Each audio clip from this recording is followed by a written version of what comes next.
Lobstering is a beloved Maine pastime that got its start with local fishing families in the late 1700s.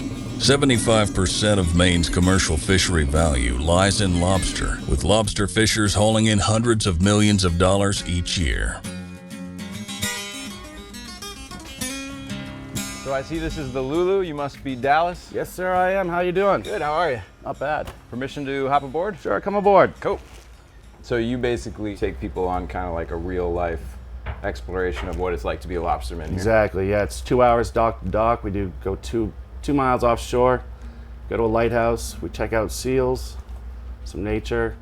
We come back in, we demonstrate lobstering on the way back in by hauling traps and talking all about it. Okay, and lobstering is the family business?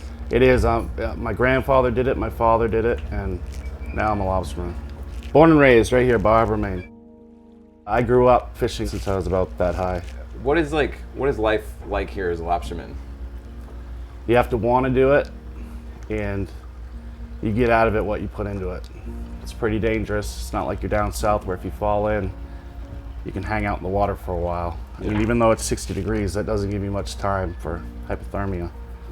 You'll know it.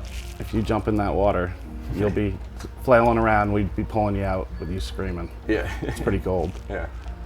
That's why I was surprised we saw those kids swimming the other day. They had the They tough it out. Yeah. Did you swim as a kid growing up here? I did. I remember jumping off that pier. Really? And as soon as I hit the water, thinking of nothing else except climbing up that ladder and getting the heck out of there. Yeah, it's just a shock, right? Yeah. I swam in Maine actually as a kid too. I remember it being super cold. What do people look for in a lobster boat? Like, right, for people that don't know about boats, like what are some features of a good lobster boat? For one, that it starts up. It doesn't break down all the time. Right. You need something reliable that is going to get you through the season without too much maintenance.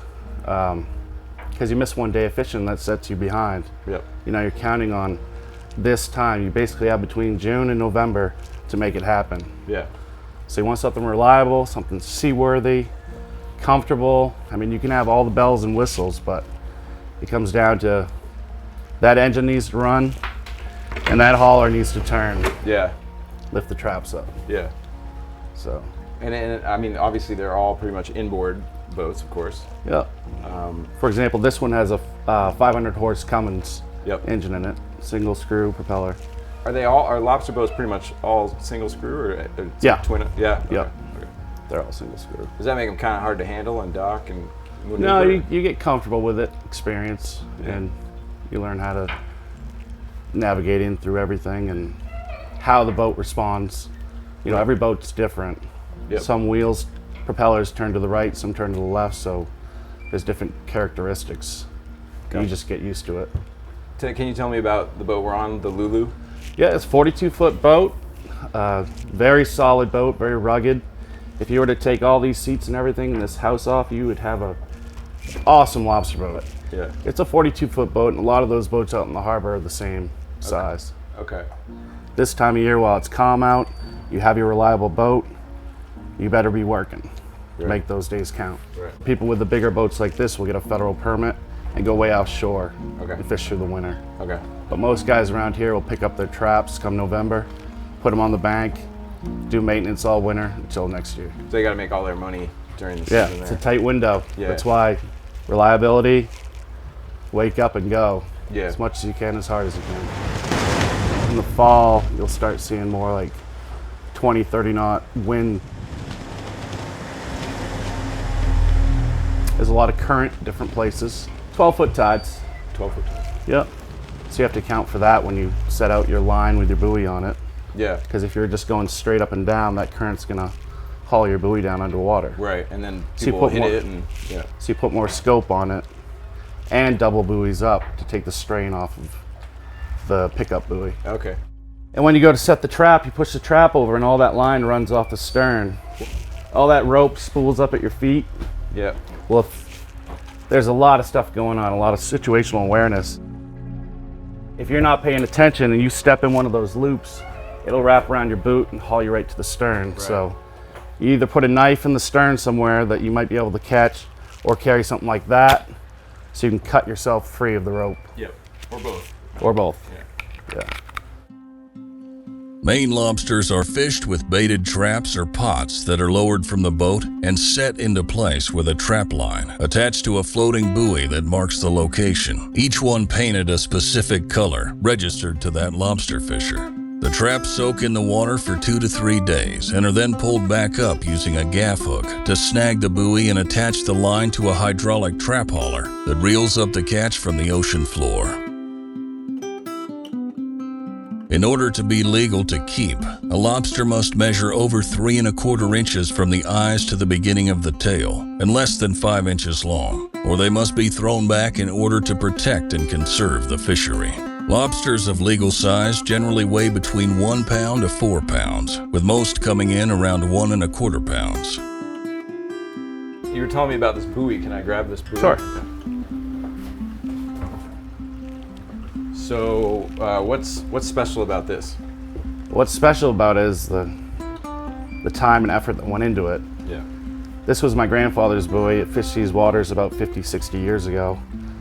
Back then, they didn't have a store that they could just run and get all the parts to build the new styrofoam type buoys. Yeah. He actually would go out into the woods, cut down a cedar tree, cut it to shape, carve it down, bore the hole, cut down an oak tree to make the spindle, drive that in, then paint it. Nice. The amount of time that went into it makes it a lot more precious than the buoys are today. Yeah. 60 years old? Yeah, that was probably in the water 50, 60 years ago. Cool. That's about the same age as the Mustang. You know, a lot of people don't realize, like Boat Trader, of course there's yachts for sale, new boats, used boats, but there's actually, you could buy ferry boats, cruise ships, you can buy lobster boats on Boat Trader. Oh, right on. Yeah, so. Maybe I'll list mine on there someday. Yeah, exactly, Yeah. right? Yeah, when you're ready to get another one. But if anybody wants to get into lobstering, you can buy lobster boats on Boat Trader too. Well, thanks for having us on board. Thank you. Yeah. Pleasure meeting you. Appreciate it. Yeah, you too. We found out we could sample the lobster from Dallas and his cruise boats over at nearby Sea Ray's Lobster Shack. And naturally, we headed over to do some research.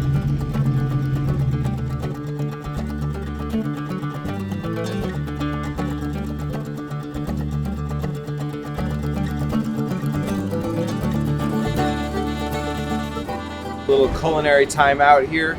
We're gonna try some real authentic Maine lobster. Marilyn, do you like lobster? I am a lobster girl, and if they have steamers, I will be in New England heaven. All right, fresh off the boat. Let's go check it out. Let's go.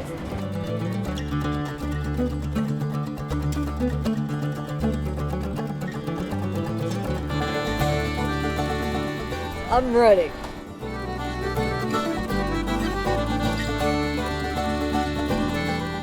Cheers. Cheers. There's a technique to this. Yeah, crack a little here, a little here, and then when you pull this whole claw out in one piece, and that's a thing of beauty. That is so good, and that's why they tell you to wear bibs.